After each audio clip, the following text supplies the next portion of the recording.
welcome to MC4326, one of our social media shows. We are back live today on LinkedIn, Twitch, and YouTube. We did have some lagging this morning on LinkedIn, so if for some reason you're experiencing any issues with the stream, please feel free to go to YouTube or Twitch. And I can see that people are already joining us on other platforms. It's really nice to see. Say hello to us in the comments so we know where you're joining from today. Today's show topic is the nested precarities of creative labor. And I'm here today with Matilda, who is my wonderful graduate assistant. Say hello. Hi, it's really good to be back this week. We have such an interesting topic again, so I really look forward to this hour and 20 minutes we have. I'm so looking forward to it. And right before we went live, me and Matilda both said, let's do it at exactly the same time. So we're synergistic and ready to go.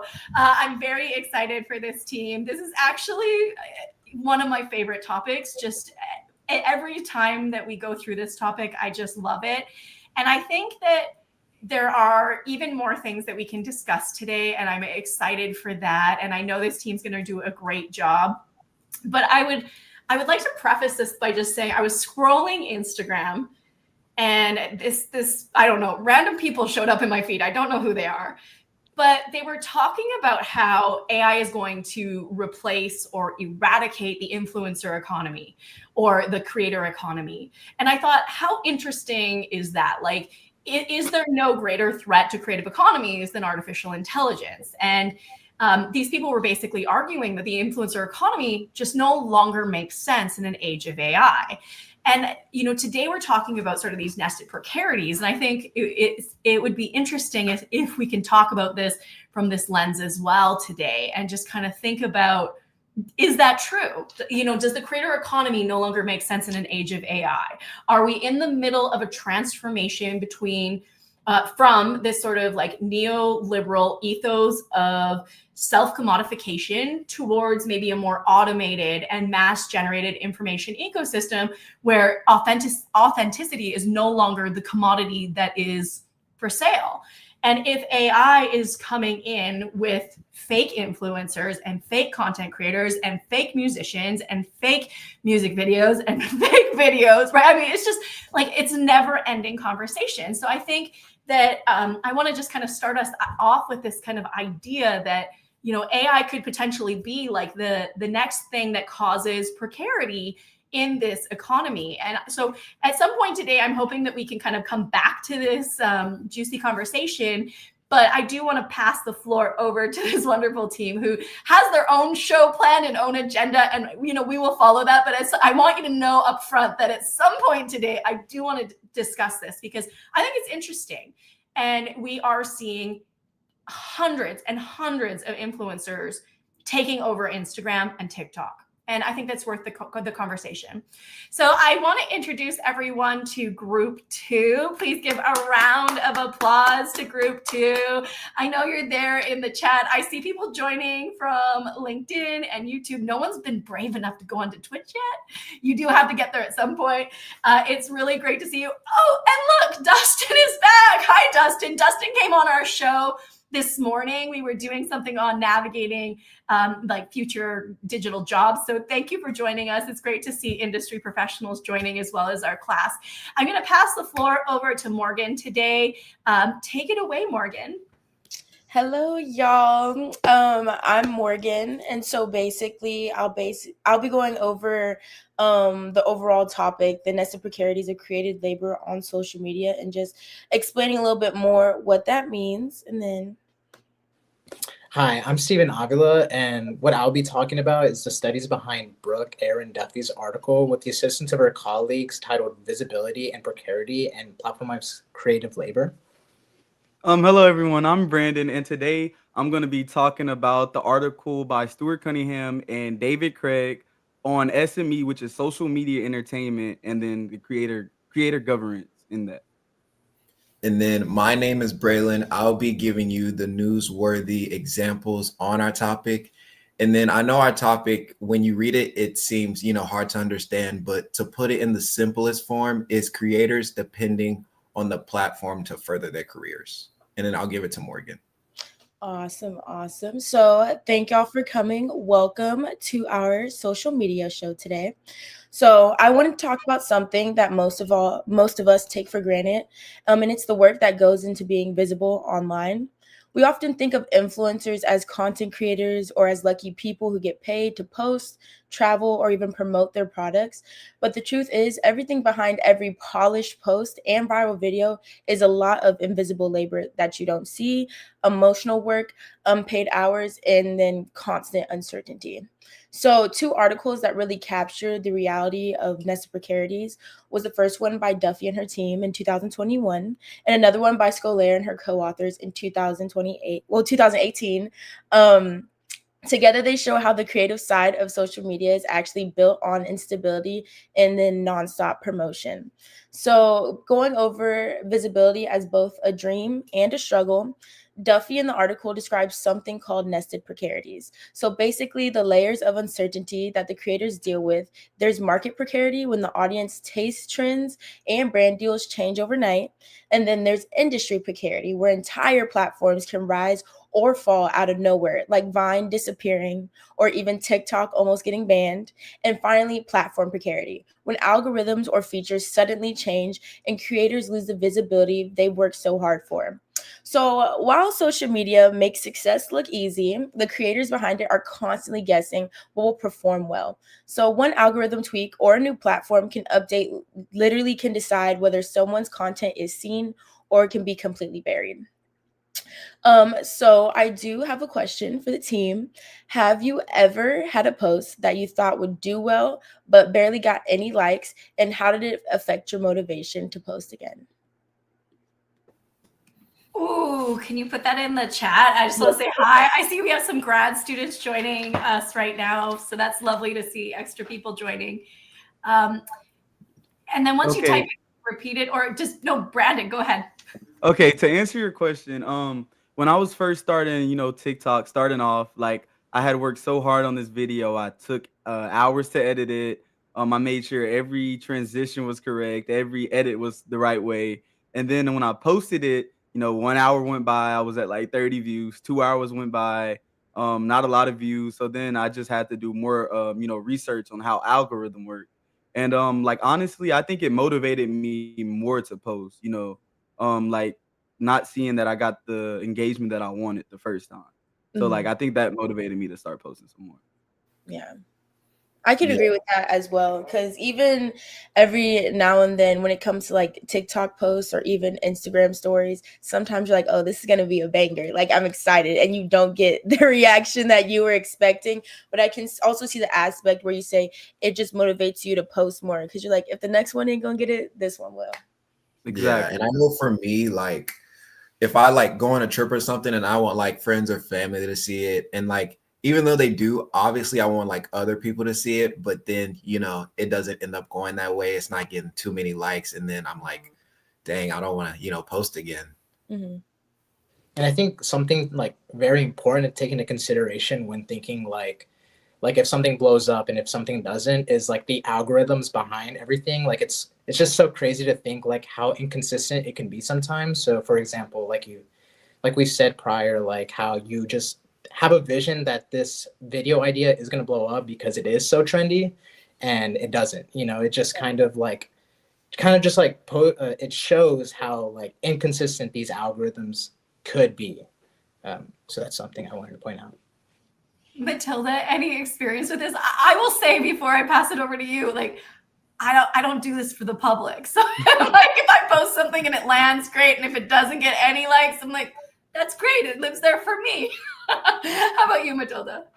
Well, I'll say it's really hard when you feel like you're like poured your heart and soul into something, and then it's like people like I'm like, is it like people are not seeing it, or are people just not liking it because they don't like it, or is it just not reaching them? Like I think that's the hard part too, is like you don't always know that is it performing bad like and comment wise because it doesn't reach those people, or is it because they just don't like it? So then you probably get really unsure about your own work. You're like, did I not do a good job with this video? But then you really thought you did. So I think that's the part that I've found hard and kind of interesting to reflect on afterwards, is like, how do I figure out which one it was? Because that can be hard to know. So Brandon, you have all of these great influencer awards behind you right now. So did you learn anything? Like what is it? What gets the likes? Yes, ma'am. So like I did learn, like I learned a lot of the time, like the content you make, like once you organize and get a like a correct niche, and you know exactly what type of content you want to make, and you consistently make that type of content, it'll push to those people who actually want to see your content. So like rather than post it one time and then it not reaching the right audience and you just give up. So like I learned, like through trials and tribulations, like you have to keep going. And then like once you test something and it keeps working and you stay consistent, and now they know your category, so they're going to push your content to the correct audience. And like I think that helps a lot with engagement and views. I've heard that before. It's consistency. Morgan, we have a ton of comments. I don't know if you want to grab some. Yeah, I do want to say I do see an overall theme of like I'm kind of not alone. Like when you post something, you don't get the interaction that you really wanted. You might get a little discouraged or a sense of insecurity, but also at the same time, I'm loving like I'm seeing Jaden's comment. So I like how he said he had to stray away from caring so much about engagement and focus on the quality of his posts. Cause like he said, the engagement will come in due time. So if this is something that you really want to do and you're sure about, you can't care about those little duds in the process. So Yeah, and I also want to point out Sophia's comment is pretty much what's important is to keep creating what you love. I think that's a great comment. mm-hmm.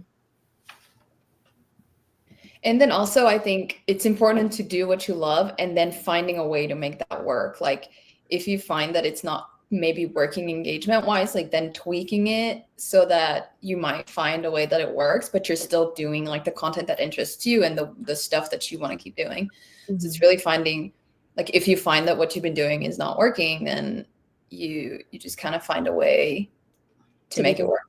Yeah. So similar to Jaden's previous comment, Dustin says the topic of planning around the algorithm is important. Consistency in community grows organically versus hitting a single viral trend. I think that's absolutely right. Mm-hmm. And what's interesting about this is like research shows that like content creators or influencers will engage in what they call algorithmic gossip. So, in our earlier part of the course, we were like, how do these work? Let's go figure it out. Let's talk as a class about what we're doing, how can we change it?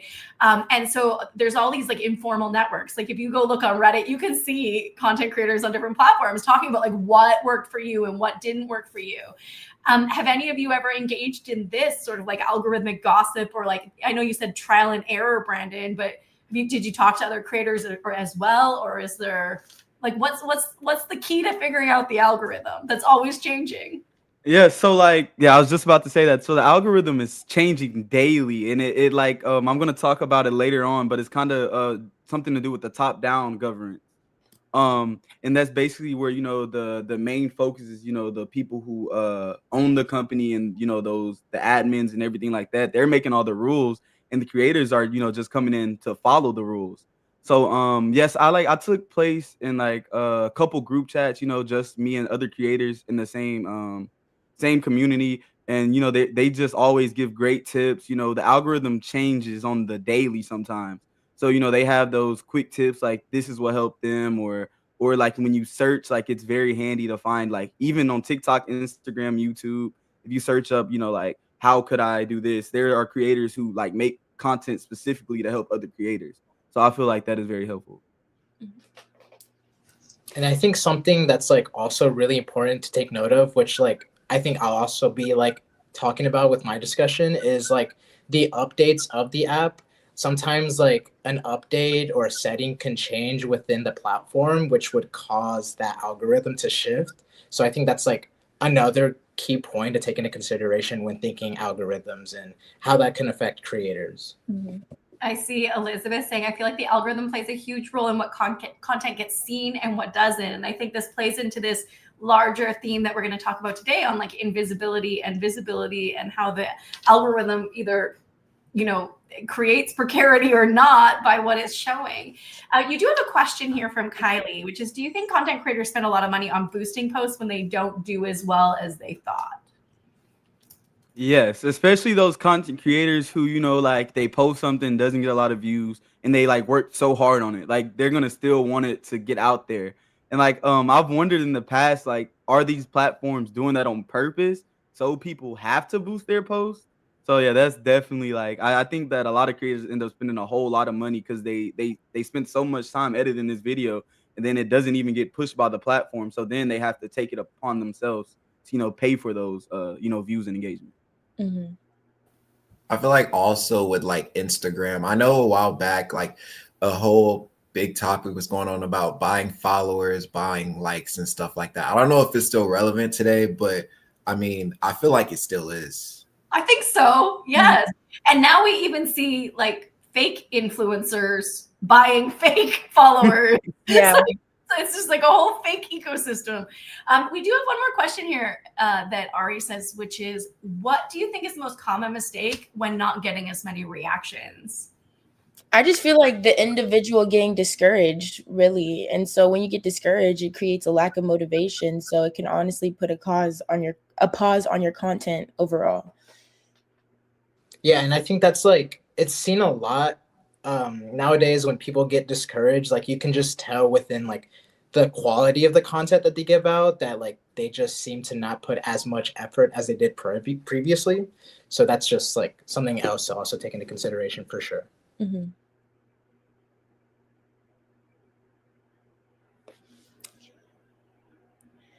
And then Actually has something to say related to what Sarah said when she said about how the algorithm changes a lot with the updates. Like, I don't know if y'all have noticed, like, at least my Instagram is pushing like really old posts every now and then. I'm getting like this was posted a week ago. Like, I don't want to see this. I want to see what's being posted right now.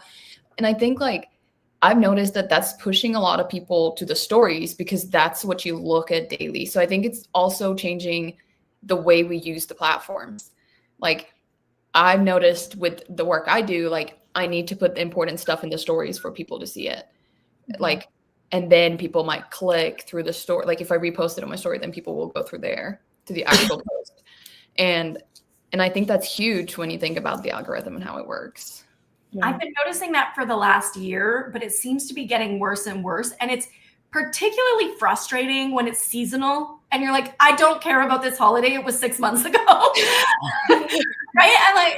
And so I think there's these kind of frustrations can also frustrate audiences and publics and then change the way that people want to receive information. So I think that's exactly what you're pointing to, Matilda, is like stories are more relevant because we know they just posted them.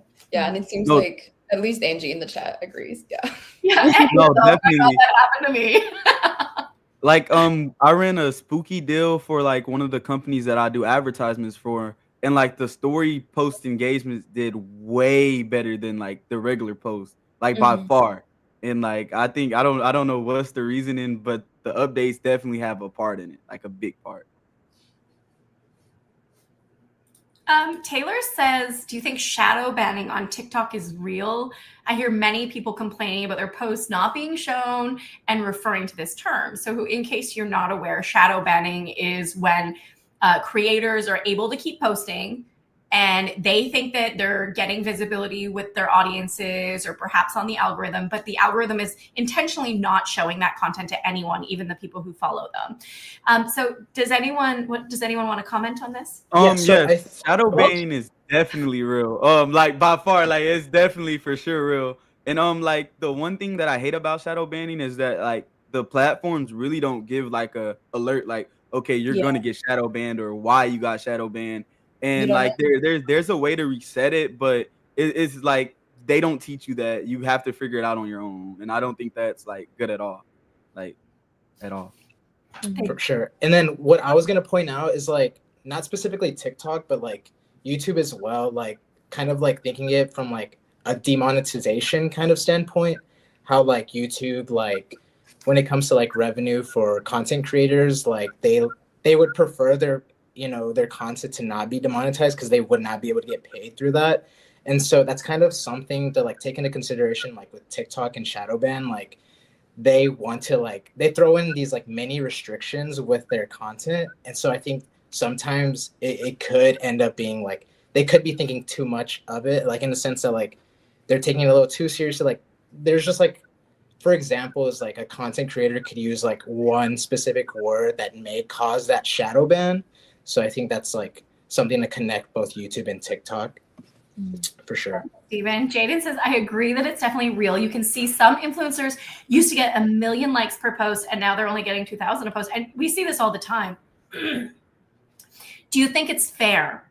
So we have like other banning, right? Like temporary bans and permanent bans, and like that just seems more clear cut. They have to give you the reason that you're being banned. But this is like they don't tell you, and then you lose visibility, and therefore you lose that economization that you're there for, and you're creating. I mean, Brandon said this so eloquently earlier, like you can spend a day editing and getting that video just perfect, getting those transitions perfect, making sure that you think it's going to hit that algorithm. So I guess that's like a two-part question is like, should there be a differential between these different kinds of bans, and or should the platform have to have some accountability to say like you are being shadow banned for these reasons so that people can correct themselves?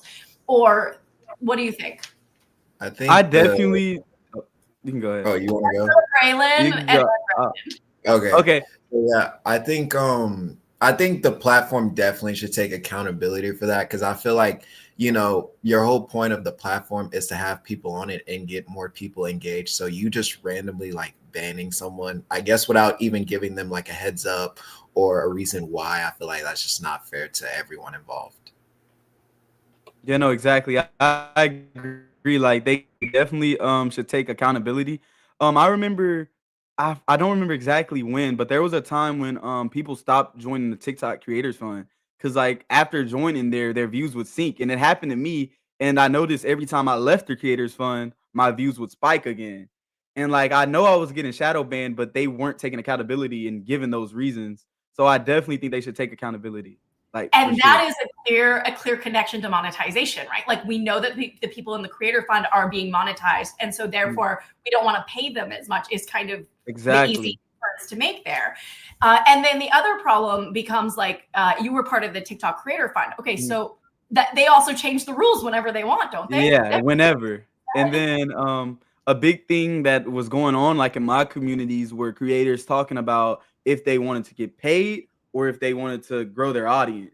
And then there was creators who picked a side to just grow their audience, so they end up leaving the creators fund, grew a big audience and took them elsewhere, because TikTok is a great growing platform no matter what. And then on the other hand, there was others that needed the money and they were already, making some type of money, so they stuck with the, inconsistent views just to stay monetized. So I have heard this many times that like if you grow a platform to a certain level, your audience will go with you anywhere. And I think anywhere. This Yes, that's is the definitely question. true. Do you create content for audiences on separate platforms, or focusing on the same content and sharing it without the differences?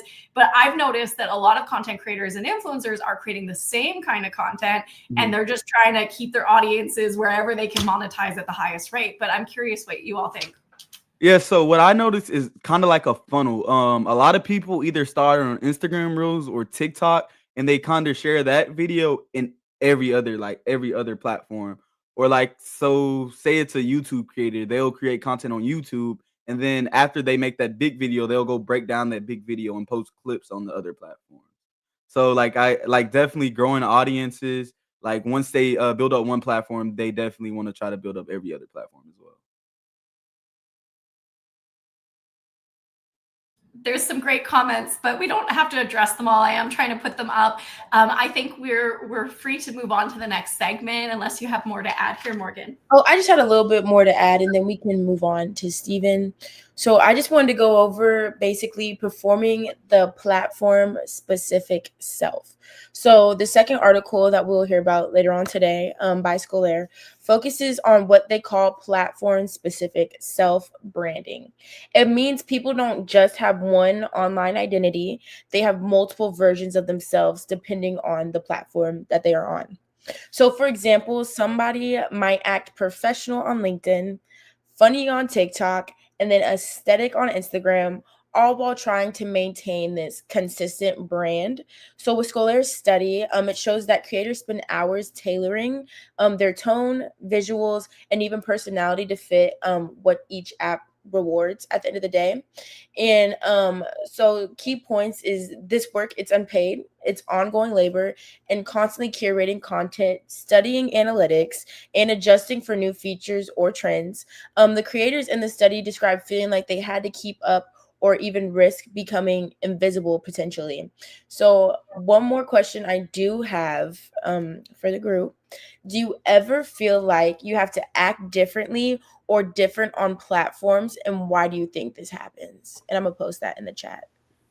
Yeah, so you talked about, being different on LinkedIn and stuff like that. I think yeah, LinkedIn is more, well, to me, LinkedIn is more of like, you're trying to get a job, a career out of that. So you have to act a lot more professional than say YouTube or like Twitch, where you can, show your personality to other people and stuff like that.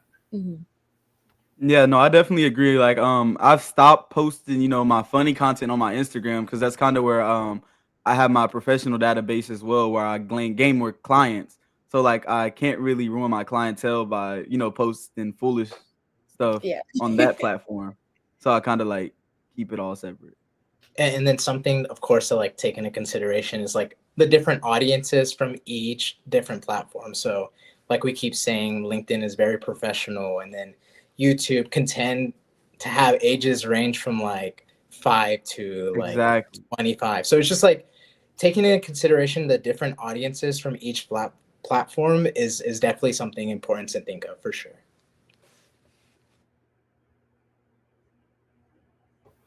Yeah, then we're gonna move on to Steven, right? Yeah. I think there's some great comments.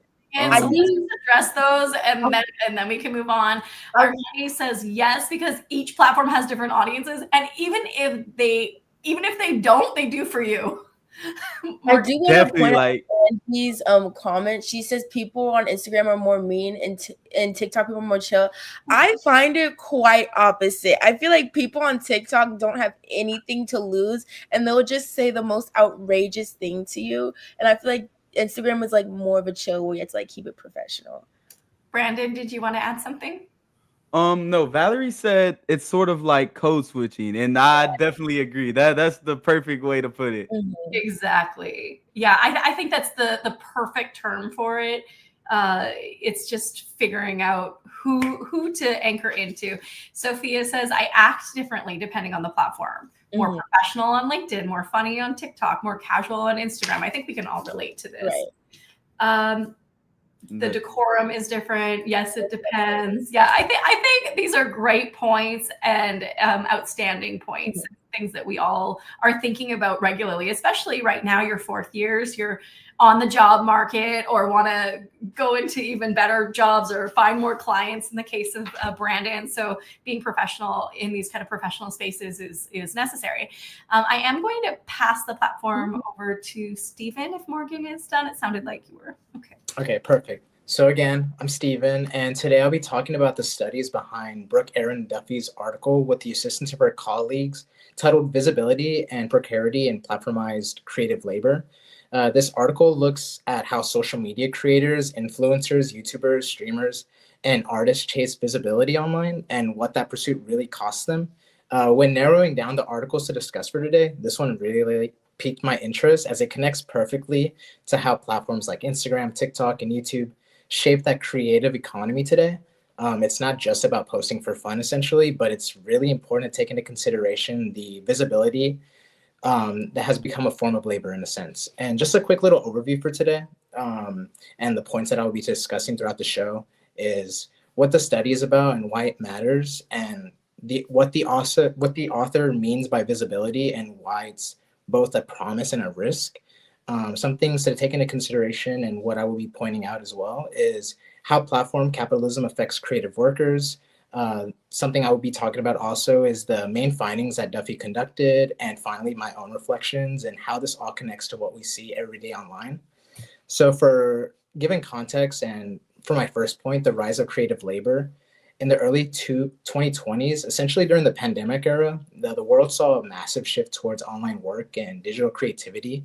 People started selling art on Etsy, streaming on Twitch, or posting content on Instagram and TikTok. That media even started calling this new type of worker the social media creator.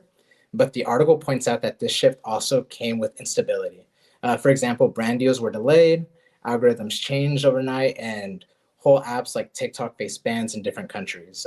Writers like Abby Olheiser describe this perfectly, saying small algorithmic changes by a platform can make or tank an entire career, which we've discussed like multiple times throughout this whole discussion already.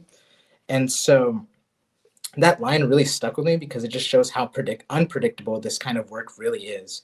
So Duffy and her co-authors wanted to understand, how does the pursuit of visibility on social media actually shape the lives and careers of lives and careers of creators? And just a question for my team and everyone in the audience: if media platforms tend to control visibility through algorithms, how much control do you think these content creators have, or even any control in that matter? And I'll post it in the chat. Honestly, as far as creators goes, like they don't really have much. It's really just, creating the post, editing the post, and then posting it. And then from there they just have to really hope for the best. I mean, there's really, not any way they can control the algorithm. Yeah. Yeah, and I would say like just for me, because I'm like big on like, watching Twitch streamers and stuff like that. So whenever like the big artists they start streaming, like let's say like a Kai or something, the other artists you can just forget about them because nobody's gonna see them just because the big streamers are getting promoted a lot more. Mhm. I think one thing that influencers and content creators do on a regular basis, though, is try and game the algorithm. And by that I mean, like, there's this trending music or this trending dance or this super top that's tracking on the For You page, and there's certain hashtags you can attach to your content and certain soundtracks you can attach to your content. It is more likely to gain visibility than others. So there is a rhyme or reason to some of the popularity. So I'm wondering what you think about this idea that, like, can we game an algorithm to gain visibility? Or even on the flip side of that, can you game an algorithm to increase invisibility if you're doing something that's perhaps more nefarious? I think No, Micah definitely. said I that feel in the like chat too. So I was just gonna say, Sorry, we're all talking about. Let's do Matilda, then Brandon. I was just gonna say Micah had a comment in the chat kind of similar, and he just said like creators might not have like the control of how it does, but they can control it just by understanding how the algorithm work and keeping themselves kind of updated on how the algorithm works. And we kind of just talked about how it can change like day to day, but like the creators need to be like really on top of it, and then I feel like they might have some control. So I do agree with Micah. Yes, no, definitely. I agree with that as well. I feel like using, the broader hashtags, the hashtags that people want to see they're gonna look up, and as well as, the sounds, those trending sounds, or even doing something that's trending or creating your content to follow a trend. In that aspect, I definitely do think they have, control before they click that post button, for sure.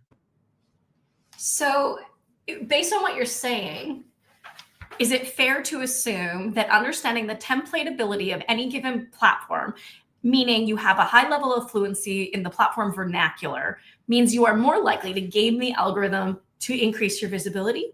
Is that fair to say? Yeah.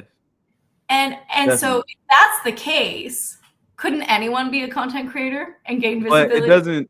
it doesn't always work out in the best way though. Like sometimes it'll work and then sometimes it might be another flop just because they didn't push it. But a lot of the times if you stay consistent and you keep doing that even when it fails, then probably definitely it.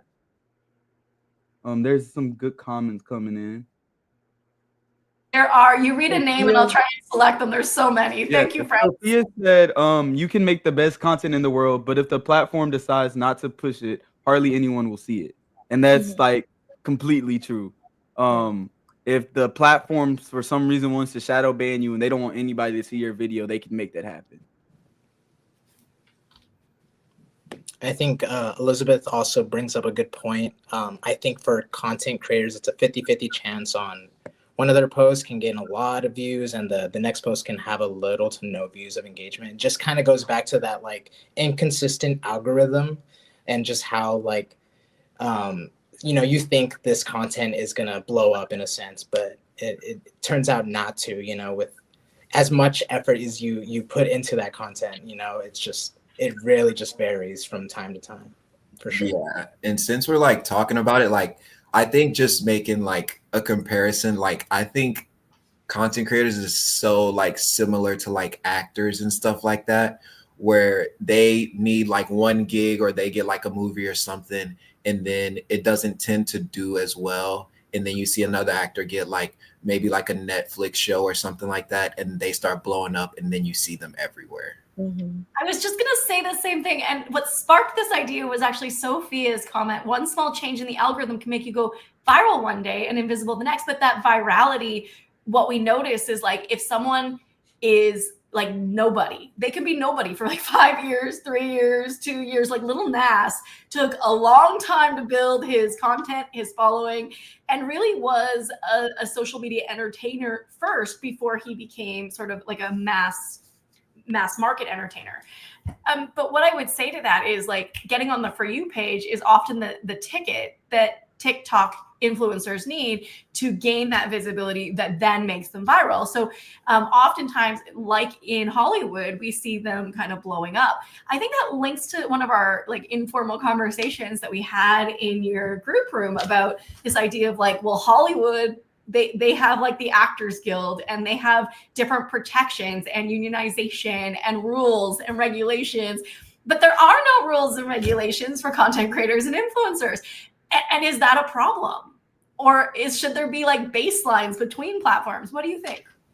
I think it's kind of hard for them because I know like just in general, like I know for TV shows, like actors get residuals sometimes in their contracts to, have them make money even when they're done filming and stuff like that. So, I mean, just going off of that, I think it's hard because how can you make money off of like people just going back and watching your stuff? I like it's a way to figure it out, but it's just hard for me to understand that. I see a comment about the Hawk Tuah girl, about how she became popular overnight. Let's do it. Just off of taking us there.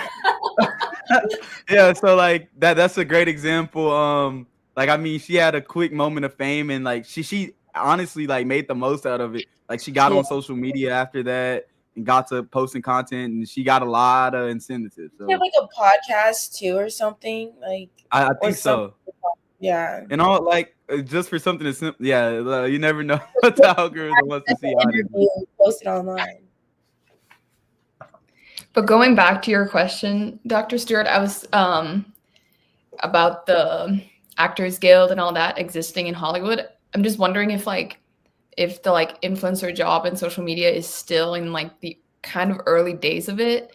And I'm just like really curious to see in the next, whatever, 5, 10, 15 years to see where that goes. Like as these start to develop and like the kind of like rules and regulations that will come with it and kind of the like protections for influencers and like if it will become like a group of people just the way we see the actors and people in Hollywood in general. And I'm sure it will at some point get there. So I just thought it was a really interesting question you had. Thank you. I think it's worth exploring only because we see inequity driven through different platforms. We know that Caucasian influencers make more money than Black influencers, for example. And because there's no transparency and no one talks about it, it becomes really hard to actually have these kind of like conversations about what's fair. And if you're creating the same amount, maybe you're even getting more followers, but like you don't know what anyone else is making. Morgan? And I do have an example of that. I remember when the early days of TikTok, like the Renegade dance was created, and it was created by this young Black girl in high school. But even though she created the dance, Charlie D'Amelio became like this platinum TikToker, getting all these deals, doing all these things, and the credit was kind of lost from the original creator, even though she came up with it. That is such a good example of that. It's terrific. And I think if you think about how much money is in the social media industry right now, I think it's even more important that these things are like being discussed and that there's like starting to be some type of regulation on it, because The it's like proper credit is given to the proper creator. exactly, there's so much money and people are making so much money off like whatever's going on in social media. So Right. it's a really important discussion. To build off of what Matilda said, like I also think it's unfair that platforms can just change how much they pay you, like that. Like, can you imagine working any other job and then being like, I know you signed up at this rate, but like just no, we're not making enough money, so therefore no, and we're just going to change it. And we've seen Twitch do this, we've seen TikTok do this, and so this has become really common and standard practice for these platforms that obviously hold a lot of power. They are the power brokers of this sort of creative economy. Okay, so I wanna discuss one more or a few more points essentially. I just wanted to talk about the problem of visibility. So I kind of just wanted to start with what essentially is visibility in this given context. In the article, visibility refers to being seen, to having your work reach audiences through metrics like views, followers, and shares. But as Duffy explains, visibility isn't just a reward. It's a form of labor. Creators spend hours creating posts, editing videos, and following trends just to stay visible. And visibility is unpredictable. Algorithms change, trends fade, and attention spans are only getting shorter by the day, thanks to TikTok. So that's what the authors mean by the precarity of visibility. It's unstable and temporary. They also connect this to earlier ideas from cultural theory, like how visibility was also tied to systems of measurements. In older industries, artists relied on things like music charts, TV ratings, or box office sales. Now those same pressures show up in the form of engagement metrics on platforms. What's new is how personal it's become. Visibility isn't just about a product success anymore in a sense. It's about you as a person. How visible you are online determines your worth, your income, and even your self-esteem. I think that's a huge cultural shift. Being seen is now treated like a currency. So just another question to follow that up is, in the given context, visibility has been portrayed to be a form of labor. When thinking about the creators, are they being fairly compensated for their work, or are they essentially working for free labor for these platforms? And I'll add like an asterisk to your question, or even exploited. Mm-hmm. Right? Like For those sure. are not making any money, but are doing this regularly. For sure. I will pin that when it's ready, but it looks like Mhm. Brayden wants to jump in. Yeah, I think it kind of depends on, how you're getting paid and stuff like that. Cause I know it changes a lot. I know TikTok for sure changes a lot. Twitch just started giving, I want to say like a high percentage, like maybe like 70-80% of their subscriptions, like the streamer subscriptions, they started paying the streamers actually now. So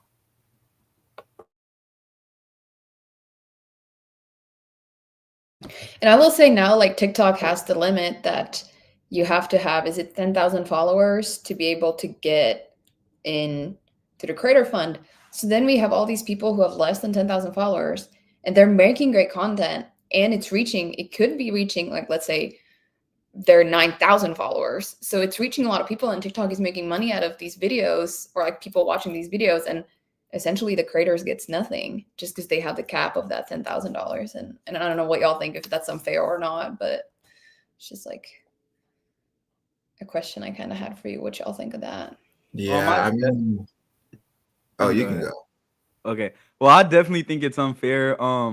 Especially because, like the creators, like no matter how many followers they have, they're still putting in the same work to make that same great video. And then, they get all these views and then, the platform gets compensated for it, but the creator doesn't. So I don't think that's fair at all. Like I think no matter how many followers they have, they should have that, that chance to get monetized for their content. Because they worked hard for it. Yeah, and then just going off of that, like I know me, like when I go on TikTok and stuff, I scrolled and like the post, but I'm not following the person that posted it. So I would say, if you want to pay somebody, I would say pay them for like the likes or like, how many reposts it has, something like that, instead of just paying them for like subscribers or something.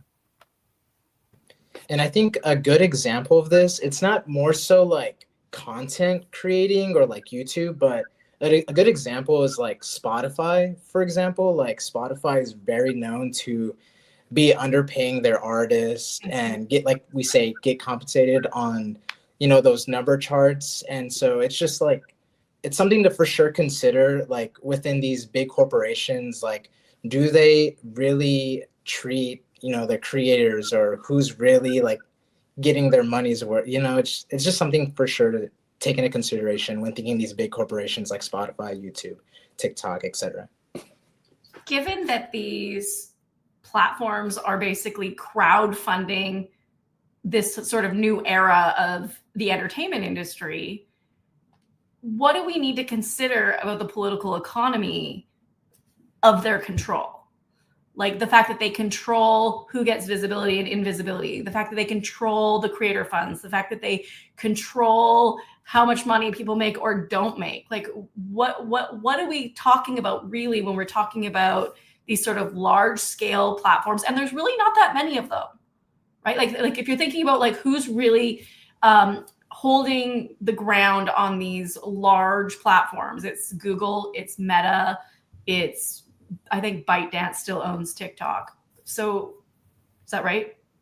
Twitch, and then Twitch is owned by Amazon. So we have kind of like these massive tech corporations. Are they controlling more than the money? Is it just the money? What does it mean? No, I think I just think they're controlling everything, honestly. It reminds me of like the saying in gambling where the house wins every time.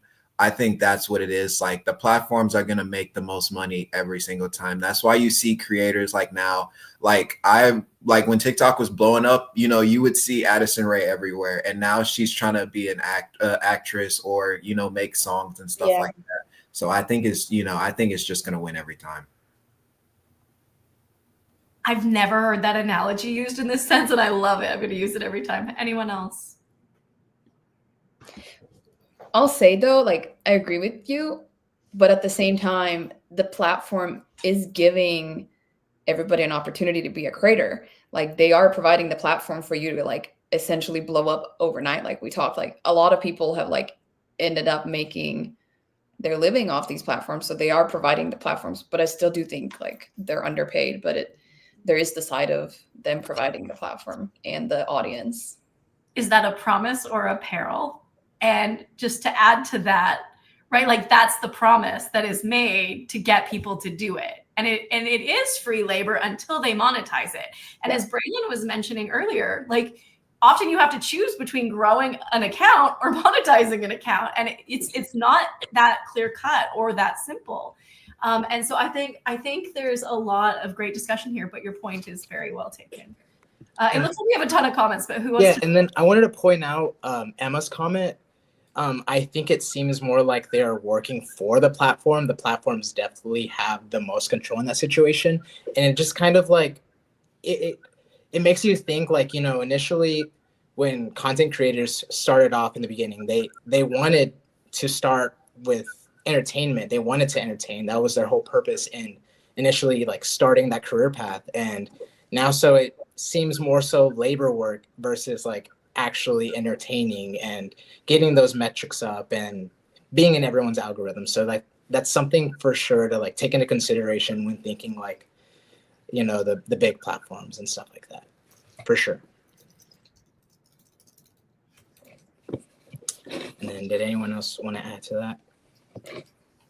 I think we're okay. Should we move on to the next one? Yes. For sure. And then I think that's Brandon, correct? Yes, correct. Hello everyone. So today we're diving into a really interesting article by David Craig and Stuart Cunningham.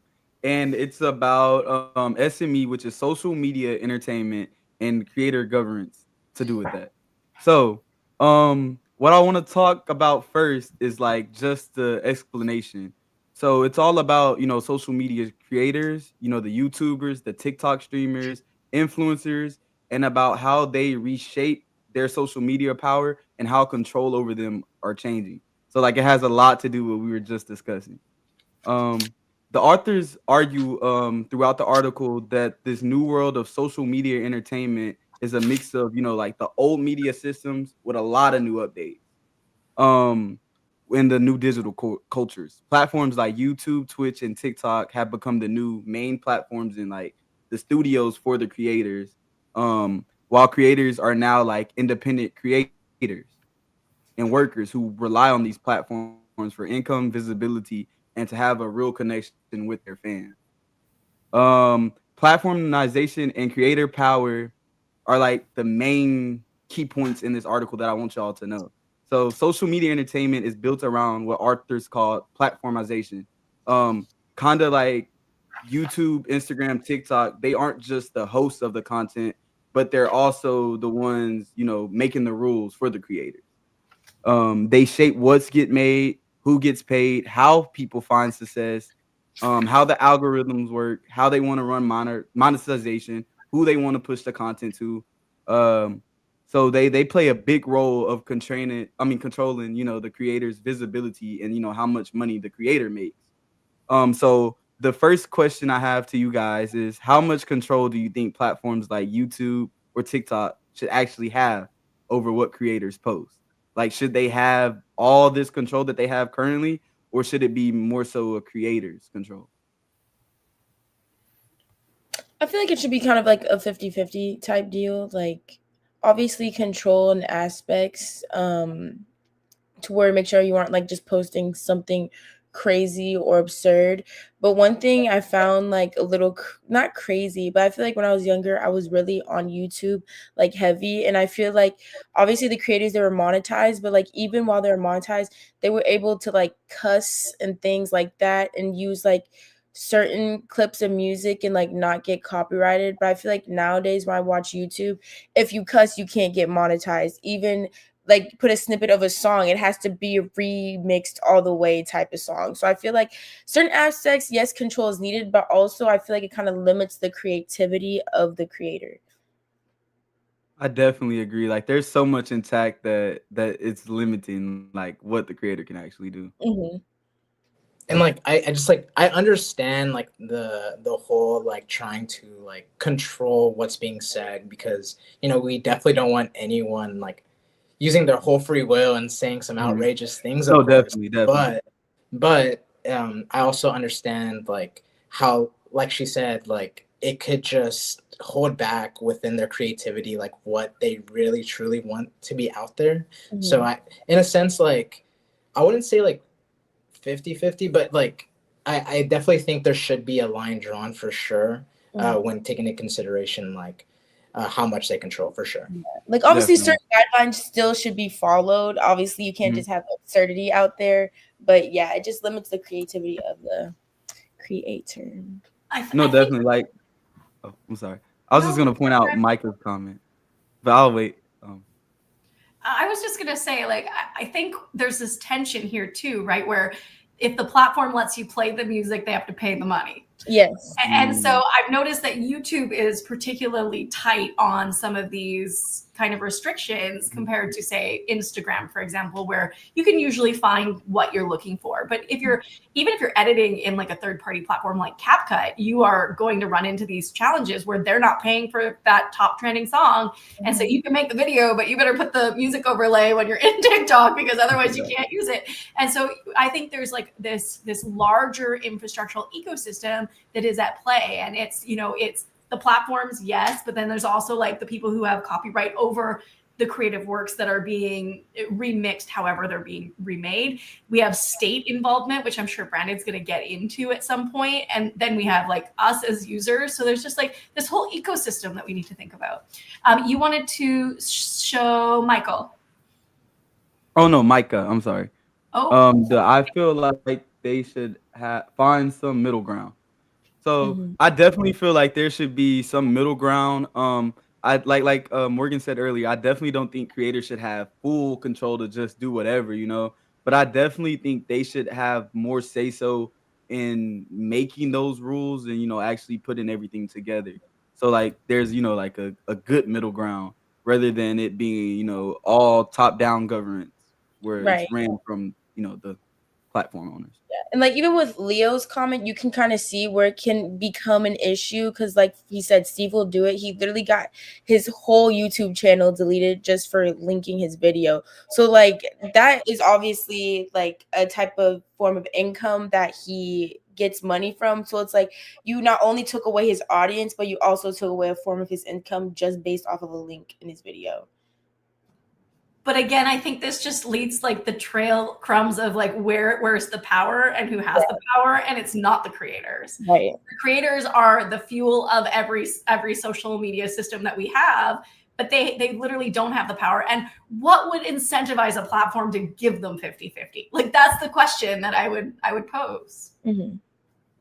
No, seriously. Like what would need to be the conditions under which a platform would be like, yeah, you're right, we should consult these creators? Yeah. I would say like someone has to be bringing in a ridiculous amount of money. Like, let's say like if it's one of your top people, like, you know, let's say Kai wanted to do something, Right. Twitch would probably be like, okay, we can do that since you're bringing in so much money. Right. Yeah, I mean, they definitely. already kind of do this, right? Like we see Twitch ban people, but if you're a top earner, you have top numbers, top money, you're coming back to the platform after that ban. It doesn't matter if it's a temporary or permanent ban, you will eventually be allowed back. And we've seen this over and over again. Aiden Ross, Hasana B, etc. Like all these characters, they get banned, they're allowed to come back. And it's because of monetization. It's as simple as that. You can break our rules as many times as you want. We have to make it look like we care about following them, but you're making us too much money for you to be gone permanently. Agree or disagree? Agree. Definitely agree. I agree. 100%. I'm also curious what you think if I know Dr. Stewart kind of touched on like the states and like do we have different organizations that can have any rules and what do you think about I don't have a great way to word my question, but I don't know if Brandon, you have any to say about that from the article. Like later on, I'm gonna hit on where like there's communities now that actually, you know, like talk about those things. And I'm gonna get to it in a little bit, but I'm gonna continue on the creator standpoint. So creators used to be seen as independent, but now their livelihoods depend on how platforms operate. The authors point out while creators have more creative freedom than traditional media workers, they also face precarious labor. Basically, they are the mercy of ever-changing algorithms, demonetization policies, and platform rules. And then I do want to open another discussion over this. Dustin had a great question earlier that's kind of similar to mine. My question was, do you think creators are treated more like workers or more so like other professions, like in just like simple entrepreneurs? I would say they're treated more like workers just from like the outside looking in standpoint, because we've talked about how they're not making as much as they want to make, or you know, they're putting out all this content for them to be making a small amount of money. So I'm saying they're definitely used as workers more than, you know, looking eye to eye between like other professions. And do you think they're valued the same as, you know, like other professions, or do you think they're undervalued because of what they do? I would say that it depends on what you bring to the platform, honestly. Because I would say like the top artists, yeah, they're valued for sure, 100%. They don't want to lose that, you know, that following that platform has. So I would say they're definitely depends on your value that you bring to the platform. And it definitely goes back to like what I was stating earlier with the whole visibility and how like labor behind the content creating is like very shadowed upon and like set aside, because you know we just see it from an outsider standpoint, like the content that they're conducting and producing, but we don't really take into consideration that hard labor when, you know, content creating or when conducting thoughts, when making content, things like that, and how kind of underappreciated these big corporations tend to be with their, like, I guess, workers in a sense. Okay, for sure. Okay, so I've been wanting to dive into this topic. So the top-down governance and the bottom-up governance. So the top-down governance happens when power comes from above. So that's like the government or the platforms or the big corporations setting the rules. Like this includes things like the FTC's disclosure guidelines for influencers, YouTube's content guidelines, TikTok's content restrictions, just the moderation that algorithm changes, and then like things that they have set in stone to protect their platform and their advertisers. On the other hand, the bottom up governance is more so where creators are giving their input, they're helping out, and they have a lot to do with what goes in to their say. So they organize collectively and they speak for their rights. So this is kind of like what we were talking about earlier, when creators come together and they want to speak out on it. And the authors, they do a great job highlighting examples like the Internet Creators Guild, founded by Hank Green. That's an amazing atmosphere where creators try to have a voice about fair pay, about contracts and platform transparency. And I think that's a great way. I know someone had that question earlier. How could we do something about it, or creators do something about it? I think that's a great way. Them voicing their opinions. Another thing I want to touch on is the ad apocalypse that happened on YouTube. And that was a crazy time to be an influencer, because a lot of the advertisers, they were more so looking into it. If they seen a video they didn't like and their ad was next to it, they didn't agree with the video, say they didn't want their ad next to the video. um this like hurt a lot of creators with monetization, like with a regular job you have a set pay, but other on this other hand, like they just got an alert their monetization wouldn't be the same. So it was just all kind of like right there. um this right here, it hurt a lot of innocent creators. Their videos were demonetized and they could no longer make money off of them. So there was those green mark videos turned into red mark videos, and that means income is no longer coming in.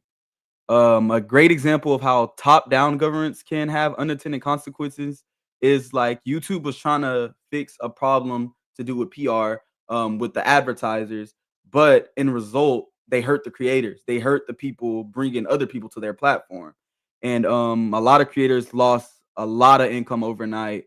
And the authors, they do a great job highlighting how creators are powerful in reach, but they aren't powerful in decision making. So, have you guys ever seen an example of bottom up governments, like creators pushing back against a platform's policy? More so like maybe a big creator speaking out if they got demonetized or they got shadow banned or they don't like what the platform's doing. I would say, yeah. For me personally, like I said, I watch, streamers pretty Mhm. regularly. And a big one I wanted to say is like, I would say like I Show Speed and Aiden Ross, they both got banned on Twitch. And then Aiden decided to join up on Kick, and he's one of the co-founders on Kick, making a lot of money. And then Speed, he went to YouTube and he brought his whole following to YouTube, and he goes on these long trips across the countries and stuff like that. And he's bringing like, I want to say probably like 5-6 million viewers every time he streams. So yeah, I would say. Okay, so I have a great question for you that will kind of give the audience a feel too. So do you think the bigger people on those platforms didn't really have a say? So instead of pushing back to that platform, they just went to another platform because it's that hard to do? Yeah, I will say they didn't have a say because I don't think they're a part of like, they're Mm. not at the headquarters. They're not a part of the main, shed of shareholders in that So company. So yeah, so based off of what he just said, that just goes to show you that it's so hard to really push back against those big platforms. Like he just talked about two huge creators that instead of pushing back, they just went to another platform. And I think that's starting to happen a lot now. Did I did think y'all they have get anything? frustrated. I think they get so frustrated with not making enough money or not being able to do what they want to do. And often we see them do like really outrageous things. Like you might be too young for this, but like Britney Spears shaving her head Mhm. to get on the front page of every cover. Like you see them doing crazy stuff like this. Like when Aiden Ross was first moving his Twitch community over to Kick, he streamed porn. And so you see them doing these outrageous things that violate the policies, but it drums up their audience numbers and gets them that engagement. And so it seems like a very strategic move on their part to do something kind of insane. And I also feel like too, like not only do they go to these other platforms because they're able to do more, but I also feel like with the behind the scenes, what are these platforms offering these streamers to come to their platform specifically? Because I know Aiden got a crazy Kick deal, and like even though yes they let him do what he wants, but at the same time maybe Twitch wasn't paying him what he wanted, but Kick That's said exactly what happened. Twitch moved the monetization down, and he was irritated. Mhm. And I think he got himself banned intentionally. Yeah. It seemed to me very intentional. Yeah. Yeah. Great points, Morgan. I see in the comments Taylor, she has a great point. A few years ago, Markiplier had received a strike on YouTube, and he made a whole video standing up for creators. I think this is something that we need to see a lot more of. Because like the platform, they do get this feedback, and they do end up seeing it eventually. And a lot of times they might do it, undercover or like in secret, but they will change certain things based on what the community is giving them based on feedback. So yeah, that's a great example. Yeah, and it just kind of goes back to like morals in a sense, like how, for example, Aiden Ross kind of protested in this outrageous way of showing, and it's like all this like crazy graphic content, when Markiplier kind of came in with the approach that like, hey, let's make a video, address it, and let's talk about it in a sense. So I think like morals is also another thing to take into consideration too, when comparing both Aiden and Markiplier, for sure. There are different definitely. approaches. For sure. Definitely. Okay, so moving forward, advocacy and unionization. Those are some main facts in this article. The authors, they like to explore how creators and the digital right groups are pushing back.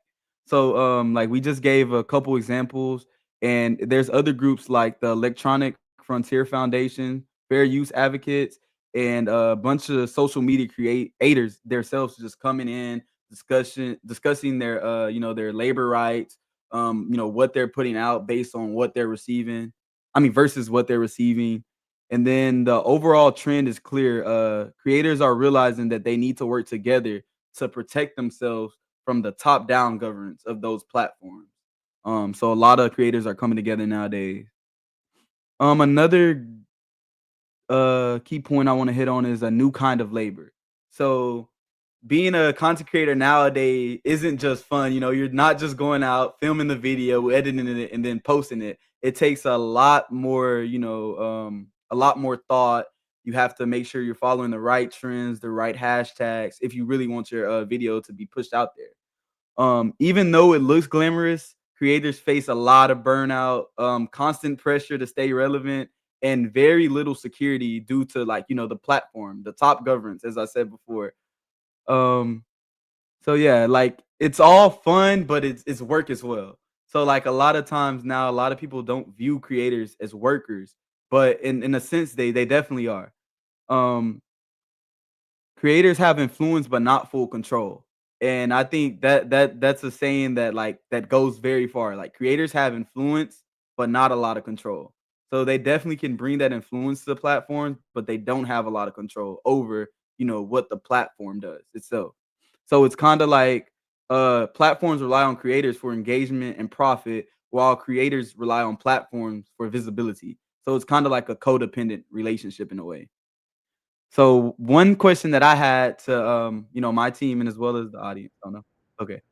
Okay, so just conclude. We need to move on because otherwise Braylon might not have time. Definitely. Sorry. Definitely. You've done great though. So I have the newsworthy example. So I really want to talk about, the Instagram, falsely banning people. So I found that this lady, her name is Madison Archer. She's like a stylist, a beautician, whatever you want to call it. And she has an Instagram page that got falsely banned for her sharing a selfie with her and her daughter. And then she tried to contact Instagram. It didn't work. And then so Instagram is a part of Meta. That's their, I guess, like their automated system that they go through. where you have to like get your account reinstated, stuff like that. So it's completely like AI. It's no, like you can't talk to any live person, anything like that. So she tried to get her account reinstated and it just wouldn't go through. But ABC, the news company, wanted to do a story on her, and they did. And then they got a hold of actual people from, you know, Meta, Instagram, and they reinstated her account. And I just think she doesn't have to go through a whole news channel just to, I guess, get her account reinstated, because people didn't want to, I guess the company didn't want to put that money towards people doing that part of the job. You know what I mean? So I just have a question for everyone. Would a platform's terms of service make you not want to use that platform? Like if you completely read it, like would you still go to that platform even if you didn't like agree or disagree with their terms of service?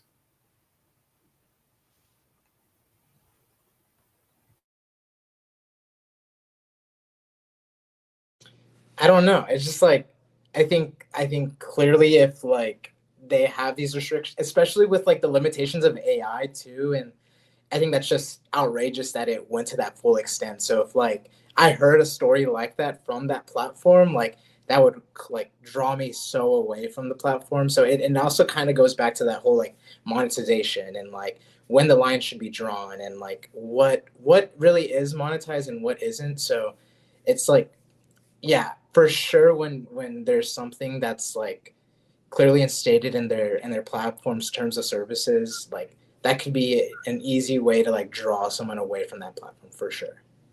How many of you read the terms and services? Yeah, that's what I was about to say. I don't. I don't even read them. Honest question. Do you read them? Do you even know what they say? Do you care what they say? Not at That's all. the bigger question. But And sorry. you can go ahead. I'm sorry. I was just really quick going to say we actually had this question in one of my own grad classes on Monday, and we were saying that it feels like they make the wording on the terms and services like on purpose so impossible to understand that you don't even want to try to read it. So then you just click and you agree to whatever it is and you don't even know what it is. So I think it's on purpose that these platforms like use all these fancy terms just so that we don't even try to read it. I don't know what y'all think, but that's my Like opinion. honestly, like I want to say like no, but as a creator, like I know like it being a source of income, I would anyway, and that sounds terrible, but a lot of the times, you know, the terms of services, like if I were to read it and I seen something I didn't like, I probably would still go forward, but just be a little bit more cautious. I'm guessing, you know, like just because I've read, but in all honesty, like I would have to say like I would still like you know go to that platform because I have to, but you know, I would still show some type of, you know, accountability on their end. Yeah, It and really then looks I like the wanna, chat is agreeing. yeah, I want to touch on another point where, you know, like she literally couldn't talk to any actual person until, you know, it got to the news. So like Brandon, you being like a content creator, like let's say your account get banned and you couldn't, you know, talk to anyone like a real person, like how would that like make you feel? And you know, everyone else can answer that as well. Man, so like honestly, like there it feels like there's nothing else to do because a lot of times like only the bigger creators have access to contact. So like I can get banned for no reason and I don't have any way of getting my account banned. So I see why she went to the news because she's probably worked hard, put in the hours, might be her only source of income. So you know, like it's very, very, very 100% like real. Like you have to do whatever you can to save your platform. So Yeah, like 'cause I would be devastated, honestly. for example, a friend of mine, she models in New York and was able to build a big like following on TikTok. Recently, there is this like fake page with a different name who has curated a way bigger following and gets way more interaction than she does. So she's been trying to reach out to higher ups and things like that. And like even she tried to reach out to this government website, but since the government shut down, nothing can be done about it. And it's like, since she's not a celebrity, they really aren't doing anything about that other account gaining more traction than hers is, even though it's just replicating her content under a different name. I mean, that's so frustrating. Once upon a time, we did these shows on Twitter, on X Spaces. And there was another person who came in who took my headshot and changed their name to my name. Wow. And during the class, there were two of us.